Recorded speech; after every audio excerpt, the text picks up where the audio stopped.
Across the UK, local heroes are fighting to protect our rivers.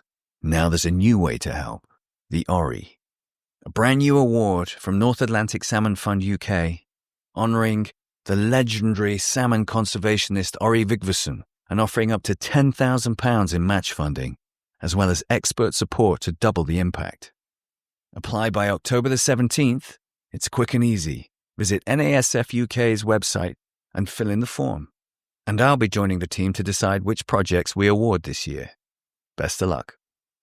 Just a few years ago, the Baltic salmon were thriving, with huge numbers of fish running the pristine waters of Sweden.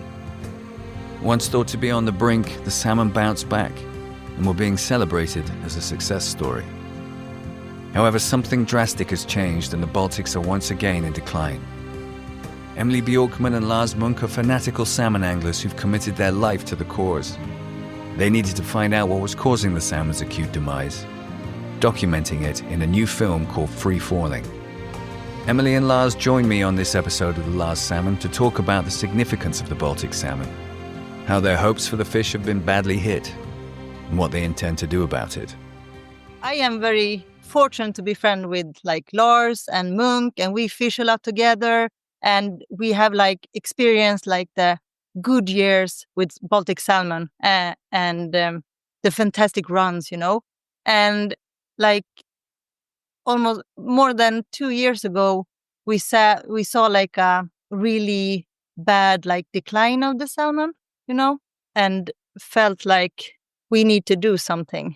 We decided that we want to make a movie about it, and because of declining salmon. And why it's happening and what can we do? And we feel a bit panic, So, but I mean, no one of us is biologists or working with this. We're just fly fisher who love salmon.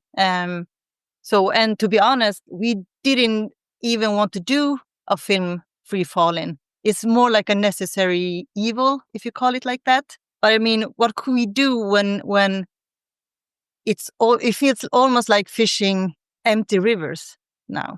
Can you just clarify exactly what Baltic salmon means in the geography that they inhabit?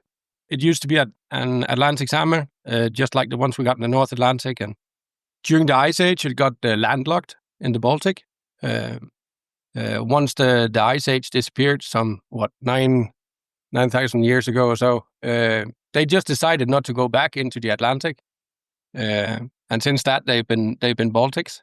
They are quite cool. I mean, if you look at the salmon, the species itself, they are not really that different from the Atlantic. But the sort of main things, if you compare them to Norwegian Atlantic salmon or Icelandic or Russian for that matter, they do travel a lot further upstream into the rivers. The rivers here some of the Swedish rivers are massive. Mm-hmm.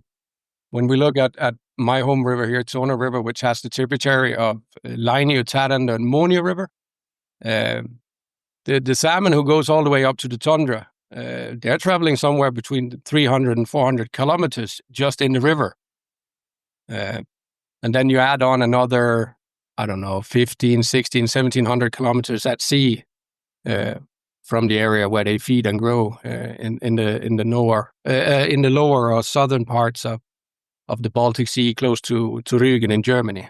Do you think that's why they are of size like they are? Because from what I gather and from your fantastic film, it seems that they're all, a lot of them are proper specimen fish. They look stunning. Yeah, it might have something to do with it. But I mean, if we look in the history books, we used to have big salmon pretty much everywhere, even in the Atlantic rivers. Some rivers maybe had more grills and medium size. But they have been spread out. They, of course, have disappeared over decades. We've been fortunate enough to still have some really good solid stocks of big fish running. A lot of the smolts in these big Baltic rivers, they also tend to stay a year longer in the river, meaning that they are often bigger when they come back. And we do have multi-winter spawners returning, of course. But I would say up here in these vast, the bigger rivers, salmon over 110 is not uncommon at all. And we are claiming I think it's actually me who's claiming it in the film that in modern days, the question is if there's been much better rivers, honestly. I mean, we've seen fishing where a whole group of friends in the morning have caught fish over 110 with some over 120 centimeters, which is it's ridiculous when you think of it, because on the other hand, we're still fishing a river that's between 180 to 350 meters wide, making Tweed look like, yeah, I'm not going to say a ditch because it's still a relatively big river, but you know what I am. Yeah, that's interesting. That you've got this beautiful big river, and yet you've got the demise, the decline, like any other Atlantic salmon, subspecies. The numbers are dwindling. We'll come back to that in just a second. I just have to ask you. I mean, you live way up there, way up north, Lapland. What is that like for a salmon fisherman that far north? How much dedication do you have to put in? How much suffering from the cold do you have to endure? Quite a lot. Last year we had roughly, 8.5 months with snow and frost. In 2024, we had an early winter coming in and a late spring. So you have to endure a lot of winter.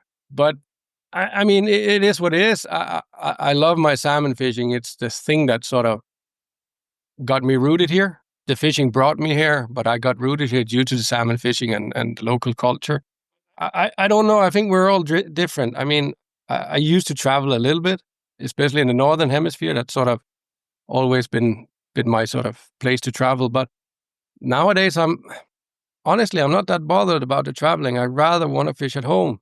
Of course, there's still bucket list things I would like to do, but it's not like I'm envious of those who are traveling a lot and fishing a lot, because they quite often do not live close to any good fishing anyway. That's probably the reason why they tend to travel. Where I can, throughout our 90-day season, the season is June, July, August, I can go down whenever I want. I don't have to pre-book. I don't have to decide 6 months ahead which week I'm gonna fish. I'm gonna go down when the conditions are good. That's a luxury few of us can claim. For sure. I get it. Emilie, so the first film, speaking about home rivers, picking up on your point there, Lars, Home Rivers Recycled. Tell the listeners a little bit about that movie and what inspired you to make that. It's like the first film we did. And I mean, that was the good days. And what we really want to do films about, about like the best salmon fishing here in northern Sweden.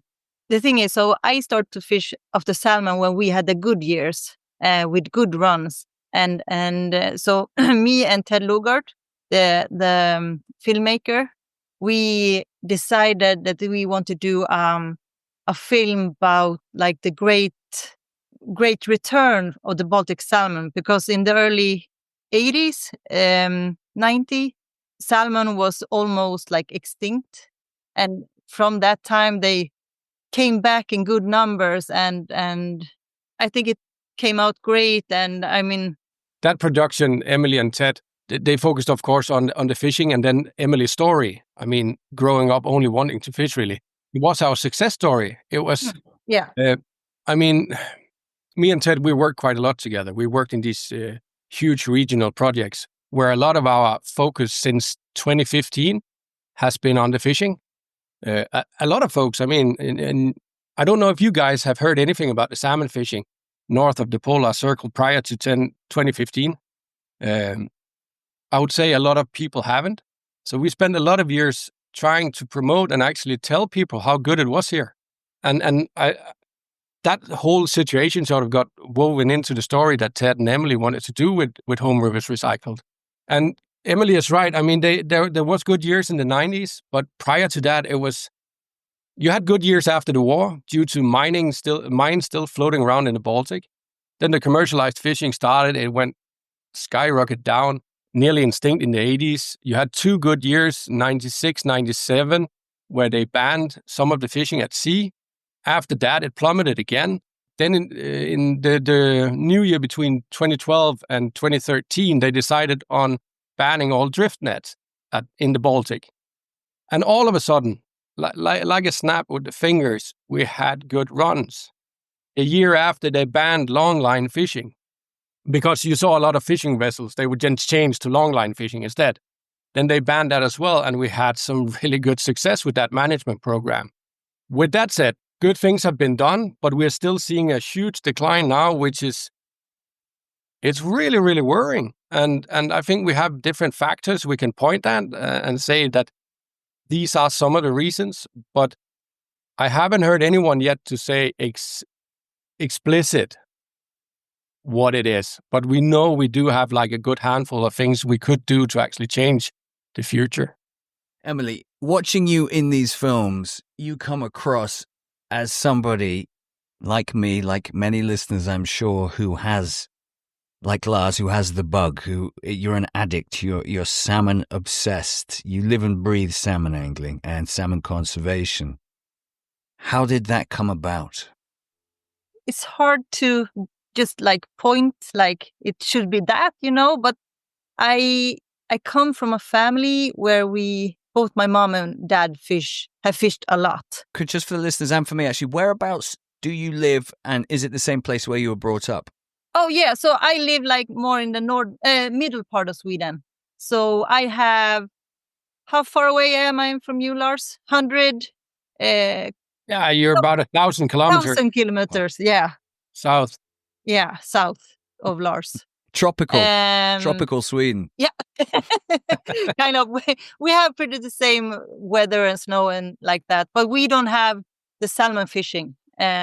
We have like dams everywhere. We used to have salmon fishing here, but it's dams and things everywhere. So you have to go further north to find the salmon fishing. So for me, I mean, I started with I took extra classes in high school with fly tying and fly fishing, and then I went to guiding school. And around that time, I got my first silvery Baltic salmon in a really small, wild salmon river, a forest river, so it's pretty small.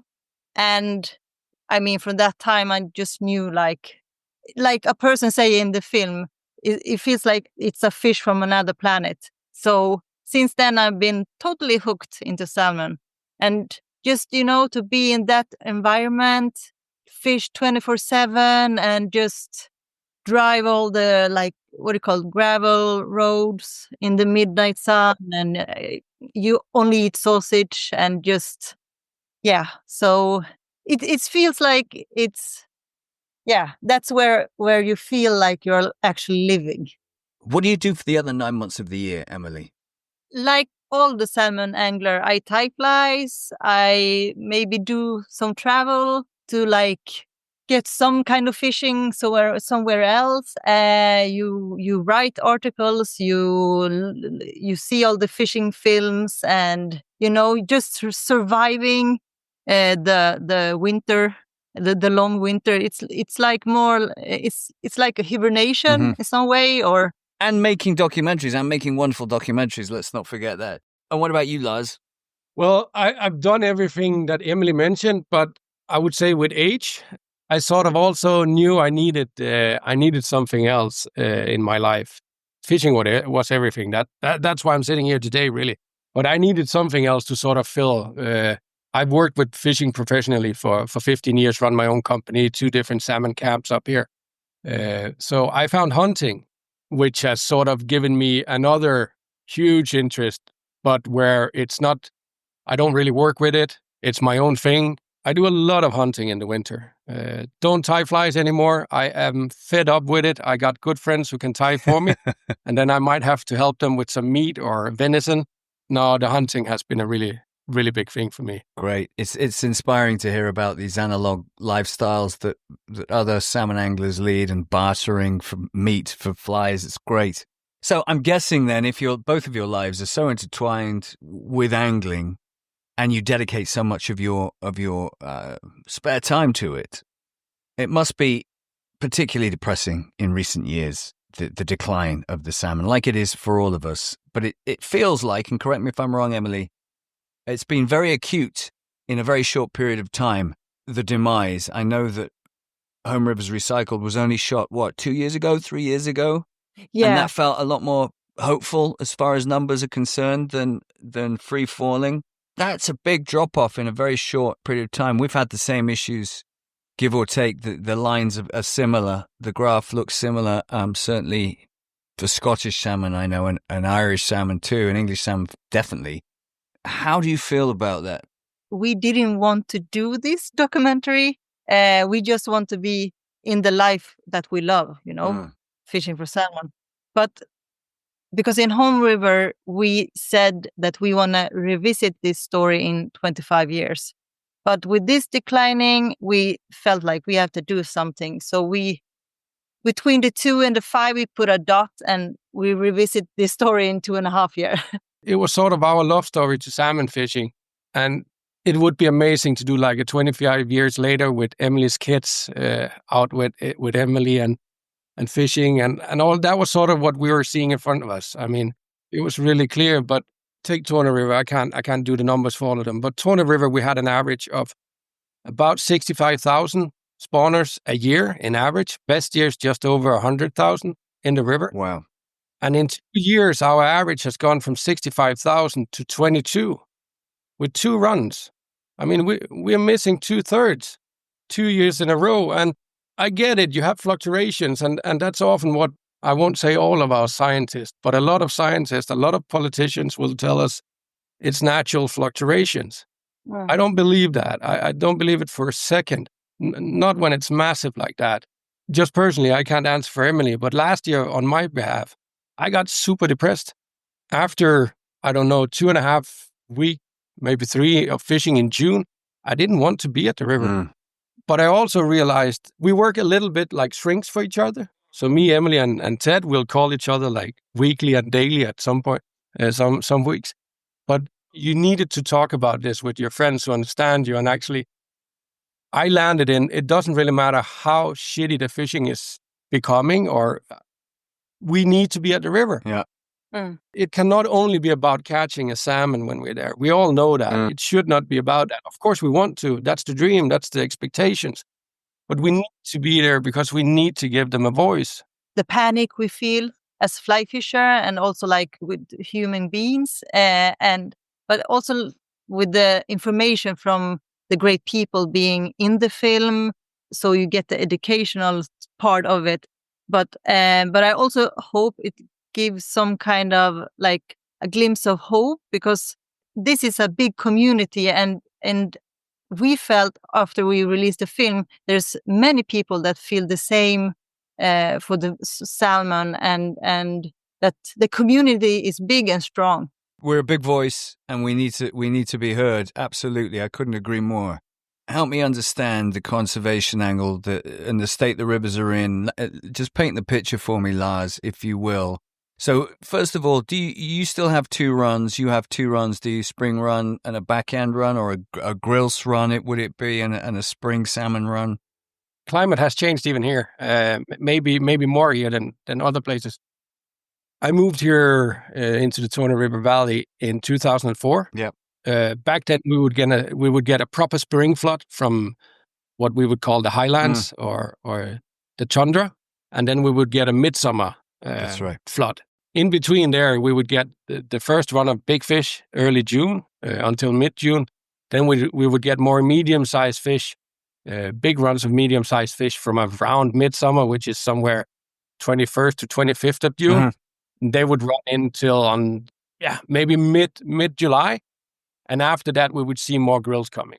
That was sort of a 1-year fish, meaning that they can be everything from a regular grill size all the way up to maybe close to 4 kilos. But what we're seeing now is that our main flood, or that spring flood, has been combined with our midsummer flood. We're seeing more often that it's just one flood nowadays. It melts here during the same time it melts up on the tundra on the highlands, which is that's pretty worrying in itself, because we used to be able to rely on cold water in the end of June with that second flood. Which we're not seeing in the same manner anymore. What kind of temperatures are you looking at in July, for the sake of example? I would say average, we are below 18 degree. But does it creep up above 18? Oh, yeah, sure. Does it? Maybe not every year, but maybe 65% of the time or the years, it really does. And we're sort of in, it's good and bad. I mean, we live quite far north, so you would expect us to have cold summers, but we don't. We actually have really nice summers. We normally have we're competing about the most sun hours with Gotland, the island of Sweden. And they say it has something to do with the high pressure that can build over the Russian tundra that sweeps in. And then we can have like plus 30 degrees Celsius for 2, 3, 4 weeks. And that in combination with midnight sun, where you don't really get any shade, it warms up really, really quickly. What about the restoration in freshwater? Are you similar to what we're doing here in the UK and the levers that we can control, restoration, trying to create ideal spawning grounds and nursery habitats so that we can create as many fat smolt as we possibly can? It's a numbers game, isn't it? To throw back out, into your case, into the Baltic to combat whatever's going on out there. Do you feel that you're on top of that when it comes to the freshwater habitat for the salmon? I would say we're on top of it, maybe to 80%. Right. We have a huge project in the Torne River system now together with Finland, a European finance project. It's worth close to 20 million euros. It runs over 7 years. They're going to go through most of the main tributaries. And this is after the flooding. We used to flood timber here, right? So some of our rivers, and especially the smaller creeks, not the main rivers, but smaller creeks and tributaries, they've been straightened out. So they're going to restore or get them back to their original ways. But even with that as a problem, our systems are so massive and huge that they have always been spawning grounds. Of course, we'll open up for more, but there was a local politician here who actually said something really bright during the summer. We had our royalties up here talking about the project. And luckily, he got the last word, and he said, well, it's really good that we're doing something for the freshwater, the habitat. But without salmon surviving in the sea, it doesn't really matter how much we do up in our rivers. Yeah. It's that age-old analogy, isn't it? You can have the best party, you can create the best party in the world, but you're not going to get any guests if there's no one to invite. So interesting, and I guess that puts you way ahead of us in your restoration. If you think 80% is 80% there, that's pretty healthy. And it hasn't really. I mean, these rivers are national rivers. So, like, take the Kalix and Torne River. They're national rivers. You cannot put a dam in them. There's never been a dam put in any of these. So they are already protected.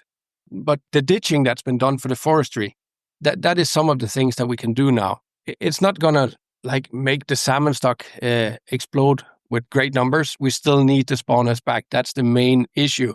We do have the spawning grounds. We'll get more, but we do have quite enough. You're in quite a unique situation as far as the Atlantic salmon is concerned. You have these wonderful rivers, big, cold, clean rivers that they need to spawn.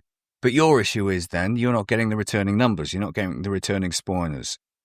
No. So what's going on? What in your opinions as anglers, I'm going to start with you, Emilie. What's going on out in the Baltic Sea that is stopping these spawning fish returning?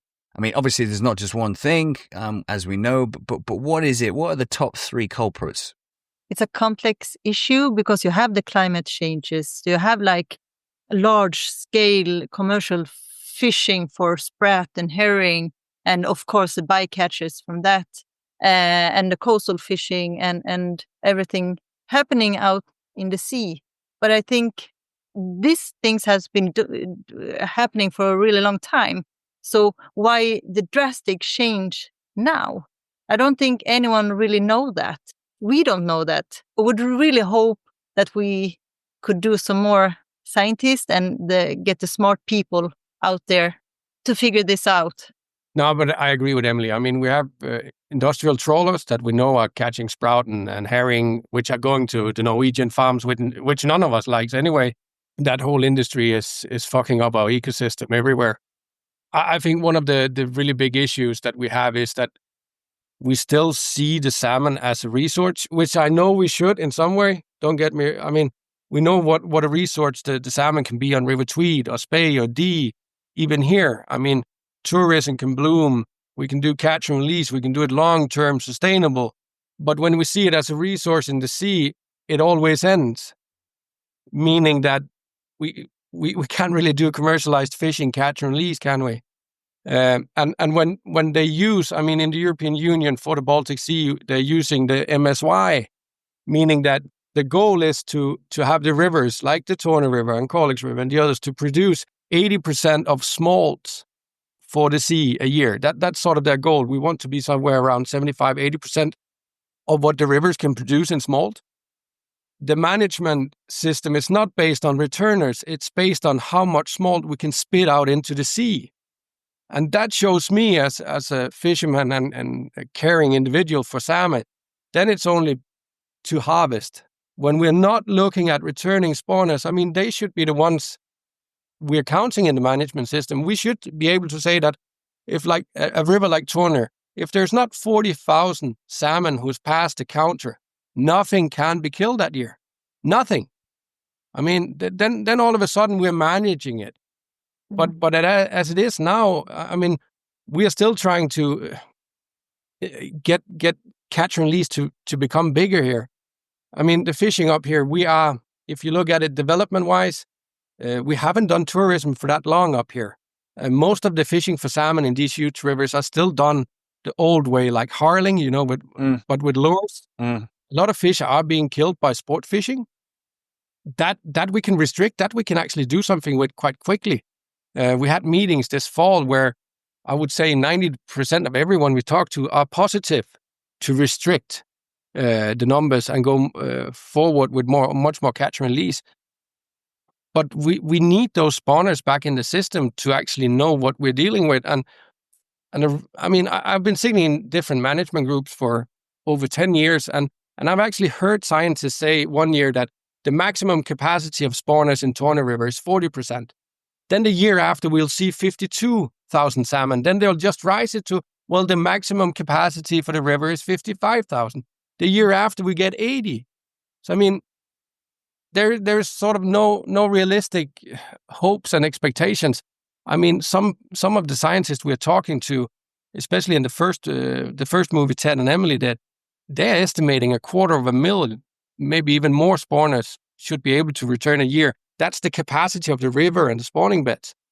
And it seems like our politicians and some scientists are quite happy with about 20 or 40,000 salmon returning. Politicians seldom make the right decision, but I'm guessing this is to do with the commercial value of the fisheries out in the Baltic Sea being far more valuable to them than the returning Baltic salmon to the rivers. Is that the brutal truth of it?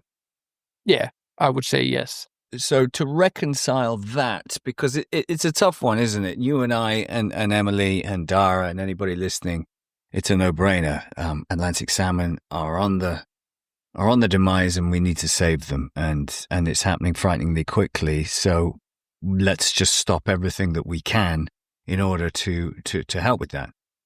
But those that aren't quite as passionate about these fish will argue, well, the Swedish economy, a huge part of their revenue comes from commercial, from the commercial fisheries out in the Baltic.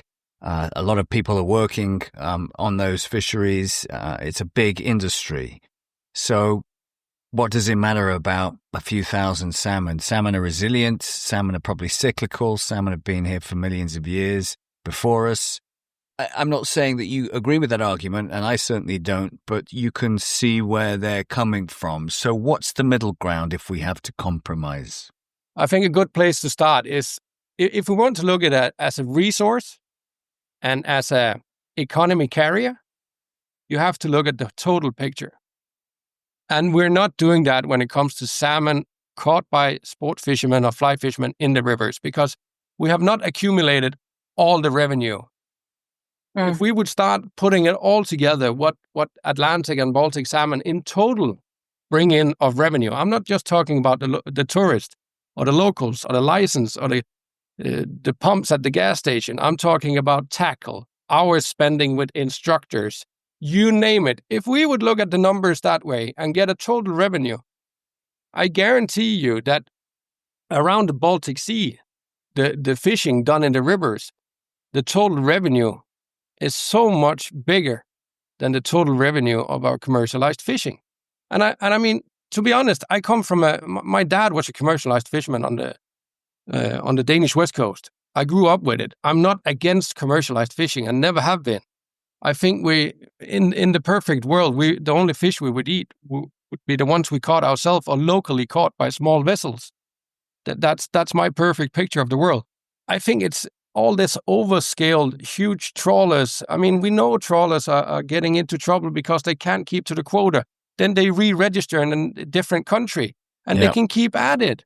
I mean, absolutely. We've covered that on this show before with the Blue Marine Foundation, who are a big institution who are fighting that, and I hear you on that, and it is a tragedy. It's an absolute tragedy. Do you have issues with aquaculture? Forgive me, I don't know too much about the fjords there, the estuaries there on the Baltic Sea. Are the fish farms, Norwegian fish farms? Luckily enough, so far we don't have salmon farms up here in the Bothnian Bay, and there's been talk about it, which is really concerning because it's one thing to have it in a fjord by the Atlantic. We know what a mess that does there. Mm-hmm. But if you were to put them in the Bothnian Bay, where it takes, I think it's about 7 years to change the water. I mean, we're getting water in from the North Atlantic, right? Yeah. That circle of changing that's 7 years. If we were to start with farming in a basin that takes 7 years to change that water column, we're done. We won't have any fish. We'll only have algae. Just going back to your earlier point, Lars, it seems that it seems like a good one to lobby. Maybe your politicians, your local politician, whoever it may be, to get those stats together to quantify the value, the commercial value of salmon angling, for all the reasons that you pointed out. You know, the hospitality, the revenue that comes from tackle, that comes from guides, the whole shebang. If nobody's doing that, surely that's the start. Somebody should be doing that. Should we not be lobbying? Should you guys not be lobbying your politicians for those statistics so that you've got the hard evidence to go into bat for the salmon? Totally. I think the issues we all have is that you guys are where you're at. I'm sitting here. Emilie's sitting where she is. We have Icelanders sitting on their end and so on and so on. I think that we do have some of these international organizations who could actually help us with methods, how to give us a spreadsheet so we know where to begin. And I think we all need to sort of also maybe do the same spreadsheet, not doing 45 different ones. And making sure that the politicians, when they see it, they know it's the same annoying spreadsheet that comes from UK, it comes from Iceland, it's the same from Sweden, Norway, North America. I think we need some way to sort of gather that revenue and tell them that, listen, there is revenue on both parties, for sure. But if you want to talk revenue and the highest revenue, there's no doubt where it comes from. Interesting, because I think you're right. I think if you had those numbers, those cold numbers on a piece of paper, and you could prove it, you could back it up, I think you would have a very strong argument to counter and control the commercial fisheries, commercial fishing a little bit more in the Baltic Sea. And I'm guessing you've approached the likes of NASCO and North Atlantic Salmon Fund and the big international NGOs when it comes to the salmon, because they might be able to help you with that. We do have the Baltic Salmon Fund, which is a Swedish organization. It's not brand new, but relatively. It doesn't have the same history. And I mean, there are international meetings where the Baltic Salmon Fund is of course represented as well. Thomas Johansson, who's in the movie, and Glenn Douglas from the Sport Fishing Associations in Sweden do travel to Brussels. But to be honest, I mean, that's the thing. There's a few individuals who can open the right doors, and they're doing what they can, honestly. And the rest of us, we can have our feelings, we can have our opinions, we can really burn for this thing, but we might not on a personal matter feel that we can add so much to it. And I also think that's a big part of why we wanted to do this film, because I'm not educated in management. I know a fair bit about it because of my interest for salmon. But that's stuff I learned because I love to fly fish for them. So I think we all need to chip in, but I think we could internationally, we could start looking at tools to help each other, where we could use the same common tools to communicate the same things that we know are important. Because when it comes to salmon or any other species for that matter, most of our politicians will look at it as a resource that needs to be done, a harvest, or at least we need to show revenue. Then we need to be able to show that revenue. And I would argue that until we change how we value nature and the environment, fish, whatever, we're on a hiding to nothing. It can't be financial value. It has to be so much more holistic than that. Yeah, I just want, because when you say value, you got a solid point there. And Finland actually did it, I think it's 3 or 4 years ago, Emilie, where they put a value on every species in Finland. So all the fish all of a sudden had an economical value, meaning that if you were to take a Baltic salmon in September, for example, and kill it, if you were caught with that, that was going to cost you 2,000 euros. I think it was 2,000 euros. They actually put a value on it from the sort of how that fish species was doing in its natural environment at the time, meaning that if you were to see a decline of Baltic salmon, the value of that salmon would go up. And I mean, we could all learn from Finland there to add value to every single species. We could create some sort of environmental stock market and put value on these things, but I guess also what I'm saying is there's got to be more than that. It's got to be more than just financial value, because I think that there lies the ruin of it all. But thank you for that, and please don't feel too disheartened. The fact that we're reaching out to you, the fact that we're talking, the fact that we're all anglers. We all have a voice, and it makes a big difference. I promise you, you may not feel like you know the right people or you're particularly educated in the right area to make change, but that, you have a voice, and you know the rivers, and you know these fish better than anybody. So keep shouting, keep yelling, keep reaching out, keep coming on podcasts like this, and it does make a difference. Emilie, what do you hope viewers will take away from this film? I know that you said you'd rather not have had to have made it. It was a 25-year sequel plan, not a 2.5-year sequel plan, but you had no choice. That's very great that you've done that. It's very valiant of you. What's your hope for the takeaway of this film? That the right people see it, and that this film also get the community to build even stronger and bigger, and to make the cause.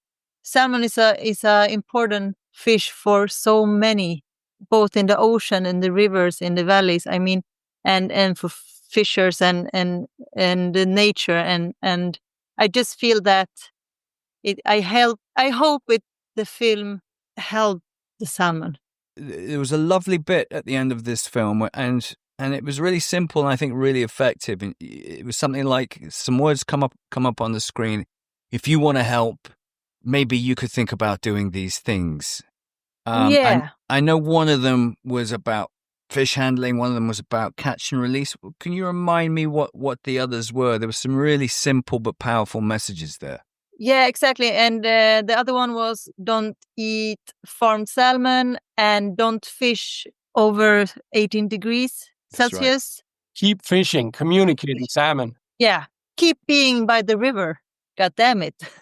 Keep doing what you're doing. Don't give up. Keep fishing. Keep fishing. It's simple, isn't it? Keep fishing. And everything that follows from that, it's a tentpole with a lot of good that comes from it. So keep fishing, I think, is a really, really strong, deceptively simple piece of advice. Lars, it's a generic question, but what are your hopes for the future of the Baltic salmon? Sustainable long-term management. That's a broad word or a sentence. But that is really my hope. We do have scientists who are passionate about this as well, around the Baltic, even around the Atlantic. It's just like you say, I don't want to put a number on the salmon. That's not where I'm at really, but I'm also realistic and think we might need to. But I would rather see the salmon as a species that we would give the same respect as other species. We're not that great at it as a human being race, to be honest. But you get my point. I would rather see the species get managed from their right to be here just as ours, and then support them where we can when it comes to climate change. That should be our biggest concern, honestly. That should be climate change. The other things that we're talking about now should just be, honestly, they should just be fixed. It's not that difficult when you think about it. So long-term management, and then I'm talking more than 4 years at a time. Yeah. I mean, I want to see a plan for the Baltic Sea in total that stretches more than 4 years. I think a low point would be 10 years. A good point would be a generation. Absolutely. Get rid of short-termism. Leave that for the politicians' careers.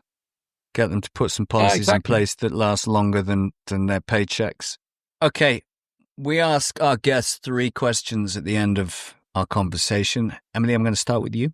If you had €1 billion, how would you spend it to save the salmon? I think I will buy all the large-scale industry boats if I had $1 billion. Buy them out, buy the boats out. You're doing Ori Vigvason. Well, he showed us the way. Okay, same question to you, Lars.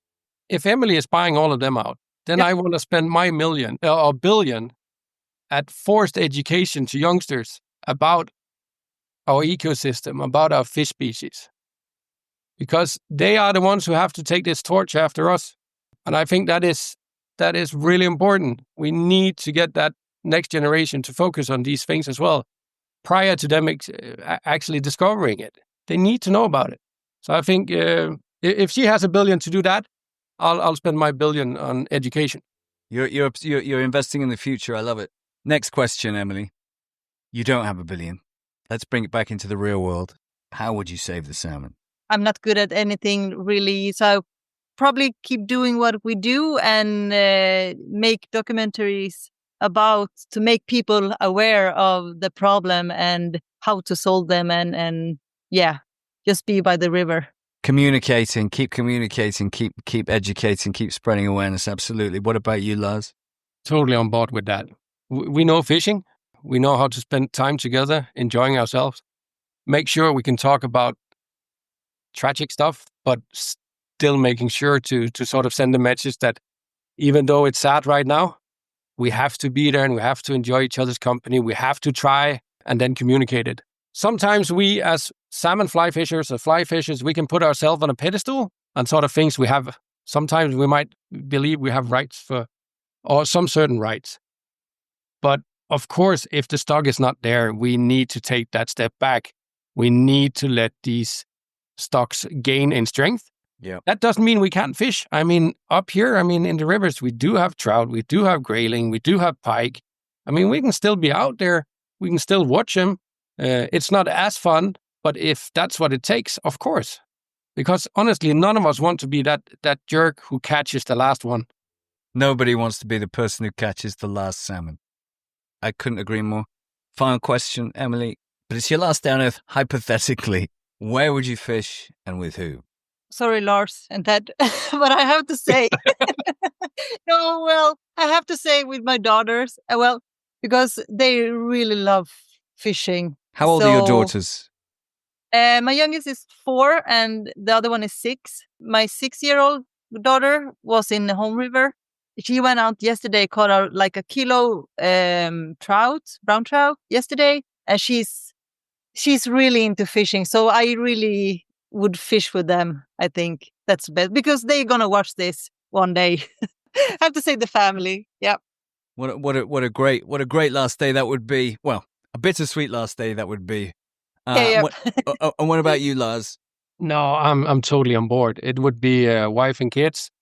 Schengens bruk, where sort of I even know the pool with fish. Very easy. Schengens bruk, salmon fishing with the kids and wife. Maybe even bring the dogs. Both of you, it's always inspiring to talk to people who've dedicated their lives so passionately and so willingly to the Atlantic salmon, and it's not just about catching it with you two. I can tell it's about conserving it. It's about spreading awareness. It's about saving your rivers. It's about lobbying your politicians. keep doing what you're doing. It's got our attention, and if it's got our attention, it's got others' attention, and we will help spread your word as much as we possibly can. But please keep doing what you're doing. It sounds like the Baltic salmon, of which I know little about, a little more informed after today's conversation, but it sounds like it needs your help just as much as all the other Atlantic salmon in the Northern Hemisphere. Keep flying the flag. Thank you so much. Thank you. Thank you.